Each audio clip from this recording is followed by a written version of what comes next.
तो क्या आप अब भी अपने आसपास खाली जमीन पर कूड़ा फेंकेंगे, बीमारियों को न्योता देंगे, पानी और हवा को दूषित करेंगे?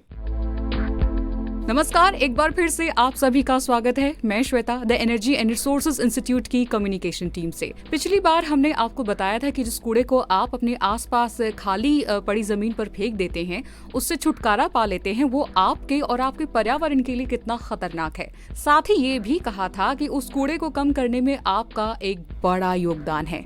कैसे? इसका जवाब आज की बातचीत में।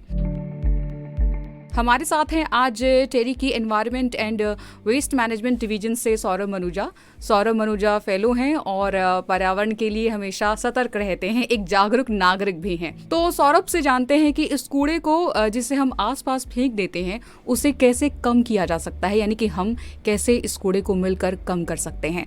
सौरभ, आपका बहुत बहुत स्वागत है। बहुत बहुत शुक्रिया श्वेता, आपने सही कहा। जैसे आप पिछले एपिसोड में भी बात कर रहे थे कि कैसे हम इस कूड़े को कम कर सकते हैं। लगभग हम अपने शहरों से 60 मिलियन मीट्रिक टन कूड़ा सालाना निकाल रहे हैं। ये कूड़े में अब मैं आपसे पूछूं कि क्या होता है, इसको किस किस चीज़ों से, ये कूड़े का कॉम्पोजिशन क्या है? सौरभ, इस कूड़े का अगर कॉम्बिनेशन या कॉम्पोजिशन अगर आप पूछें तो इसमें मैं कहूँगी कि जिस तरह से हम बांटते हैं गीला कूड़ा और सूखा कूड़ा, जो हमारे ही घरों से निकलता है और जो औद्योगिक इकाइयाँ हैं उनसे निकलता है। आपने बिल्कुल सही कहा। अगर हम म्युनिसिपल या फिर हम नागरिक ठोस अपशिष्ट की बात करें तो इसमें जैविक और अजैविक दो तरीके के कूड़े पाए जाते हैं।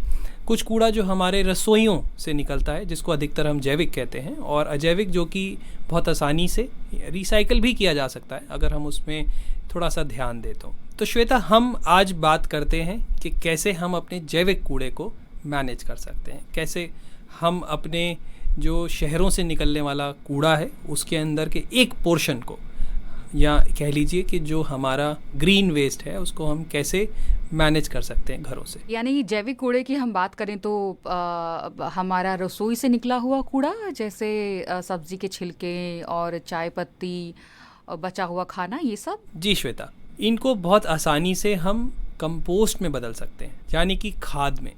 खाद जिसको हम लोग काला सोना भी कहते हैं। यानी कि जो हमारा ये कूड़ा है वो खजाना बन सकता है। जी, आपने बिल्कुल सही समझा। अगर इस कूड़े को हम सही तरीके से इस्तेमाल करें और इसको प्रोसेस करें तो हम इसको एक बहुत ही उपयोगी न्यूट्रिएंट के रूप में पा सकते हैं, जो कि हमारे खेतों में, हमारे बागों में, हमारे गमलों में बहुत ही अच्छी तरीके से काम में लाया जा सकता है। वैसे मैं बहुत एक्साइटेड हूँ सौरभ ये सुनने के लिए, क्योंकि मैं जानती हूँ कि आप खाद बनाते हैं। सही कहा? जी, आपने सही कहा। मैं अपने ऑफिस में कंपोस्टर रखता हूँ और अपनी जो चाय की पत्ती या ग्रीन टी जो निकलती है उसको फेंकता नहीं हूँ। बहुत ही आसान सी प्रक्रिया है। चलिए मैं आपको इस प्रक्रिया के बारे में थोड़ा सा आपके साथ शेयर करता हूँ इस प्रक्रिया के बारे में। श्वेता, अगर हम घरों में खाद बनाने की प्रक्रिया की बात करें तो इसके लिए सबसे जो ज़रूरी चीज़ है वो है हमारे घरों में कंपोस्टर का होना। कंपोस्टर सुनने में तो लगता है कि बड़ा टेक्निकल टर्म है, पर बहुत ही सिंपल सी चीज़ है। हम मटकों से घर में कंपोस्टर बड़ी आसानी से बना सकते हैं। ये तो बहुत अच्छी बात है सौरभ, क्योंकि जो हमें सुन रहे हैं, जो कंपोस्टर बनाने का प्लान करेंगे, उन्हें ज़्यादा कहीं कुछ ढूंढने की ज़रूरत नहीं होगी, यानी सभी चीज़ें उनके आसपास मिल जाएंगी उन्हें। जी बिल्कुल श्वेता, कंपोस्टर बनाने के लिए 3 मटकों की ज़रूरत है, जिनको हम एक के ऊपर एक रखेंगे। सबसे ऊपर वाला जो मटका है, ऑब्वियसली उसके ऊपर ढक्कन लगाना पड़ेगा, और हाँ, इन मटकों के लिए एक स्टैंड भी चाहिए होगा। अच्छा। तो कंपोस्टर में हम क्या करते हैं, ऊपर वाले जो 2 हमारे मटके हैं उनके तले में नीचे की तरफ 1 या 2 रुपए के सिक्के के बराबर के छेद किया करते हैं, ताकि इसमें से जो रसायन निकले वो ऊपर वाले कंपोस्टर से उसके नीचे वाले कंपोस्टर में जा सके। हाँ, तीसरे वाला जो मटका है जो सबसे नीचे है उसमें छेद नहीं करते हम। जो कंपोस्टर्स के जो मटके हैं, इसमें ऑक्सीजन या एयर का प्रवाह जो है वो बना रहे, इसके लिए हम इसमें ऊपर की तरफ से छेद किया करते हैं। हम जैसे मैं अपने यहाँ पे कंपोस्टर की बात करूँ तो मीडियम साइज़ के मटके हैं और उसमें लगभग 8 या 10 छेद हम करते हैं। मैंने तो घर में ड्रिल से ही छेद किए थे 8 या 10। तो सौरभ, जब ड्रिल से हम छेद करते हैं तो मटकी में क्रैक आने के भी चांसेस होते होंगे? नहीं श्वेता, ये मटके इतने कच्चे नहीं होते। आप अच्छी ड्रिल मशीन से छेद करेंगे तो मेरे से तो कभी नहीं टूटा। तो क्या ये जो मटके हैं मुझे खास तौर पर बनवाने पड़ेंगे कहकर? नहीं, ऐसा कुछ, या जैसे मटके हमारे घरों में पानी के लिए होते हैं वही मटके? हाँ, जो हमारे घरों में पानी के लिए मटके होते हैं उनमें भी हो जाता है। मैं दही मथने वाले मटके लेके आया था, तो मुझे लगा वो थोड़े ज़रा उनके मुंह चौड़े थे तो मुझे आसानी रहेगी इसलिए। तो हम जब ये 3 मटके एक के ऊपर एक रख देते हैं तो आप और इनमें छेद कर दें, 10-10 छेद हर मटके में ऊपर की तरफ से और एक ऊपर वाले 2 मटकों में नीचे तले में, तो आपका कंपोस्टर पूरी तरह तैयार है। अब बात करते हैं कैसे कंपोस्टर को यूज़ किया जाए।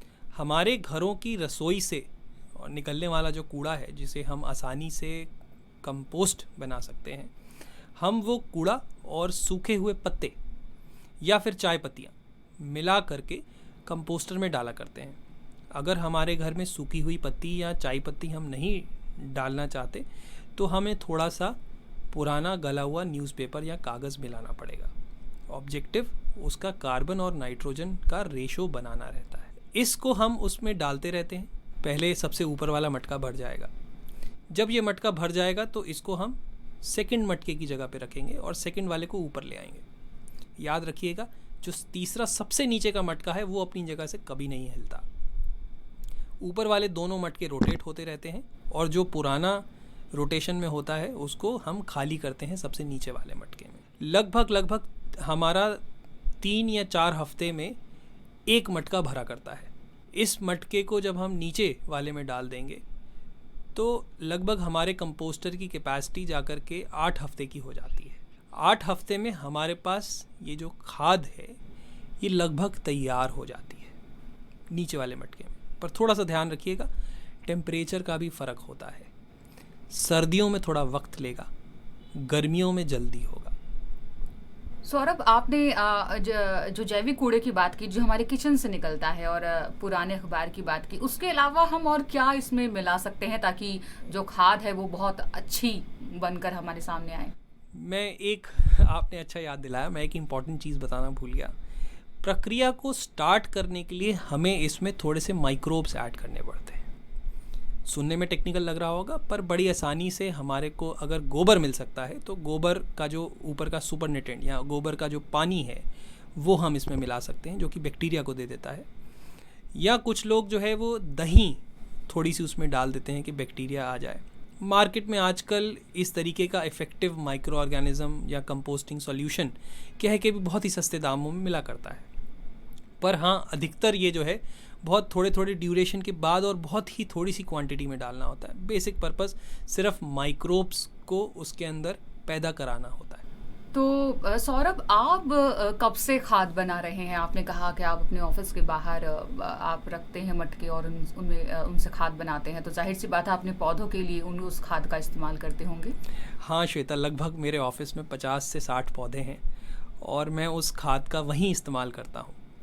मैं तकरीबन 2 साल से ये खाद बना रहा हूँ।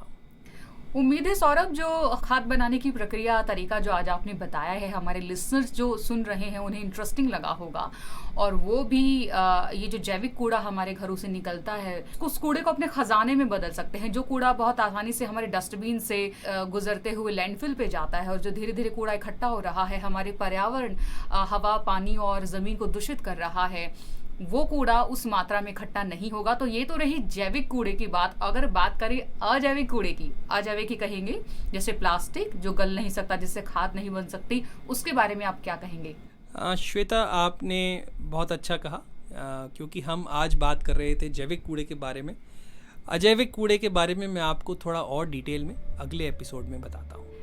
ठीक है, तो यानी कि मुझे और आपको करना होगा अगले एपिसोड का इंतज़ार, जिसमें हम बात करेंगे कि जो हमारा अजैविक कूड़ा है, जो गल नहीं सकता है, जो हमारा ख़जाना नहीं बन सकता है, लेकिन उसका इस्तेमाल एक बड़े स्तर पर हो सकता है, वो लैंडफिल पे ना जाए, कम हो जाए उसकी मात्रा, तो अगले एपिसोड में बात करेंगे। देखिए, मेरे साथ हैं सौरभ। मैं उन्हें कभी भी फ़ोन करके जान सकती हूँ कि खाद कैसे बनती है, अगर खाद बनाने की प्रक्रिया में मैं अटक जाती हूँ। अगर आप भी अटक जाते हैं खाद बनाते समय, तो इस पॉडकास्ट के साथ में आपको एक लिंक दे रही हूँ, उस लिंक पर आप जाएं, क्लिक करें और जानिए कि खाद बनती कैसे है। अभी के लिए मैं श्वेता आप सभी को कहती हूँ बाय बाय, और बहुत बहुत शुक्रिया सौरभ हमारे साथ जुड़ने के लिए। शुक्रिया श्वेता। आप सभी से होगी मुलाकात बहुत जल्द। आप रखिए अपना ख्याल। Bye bye.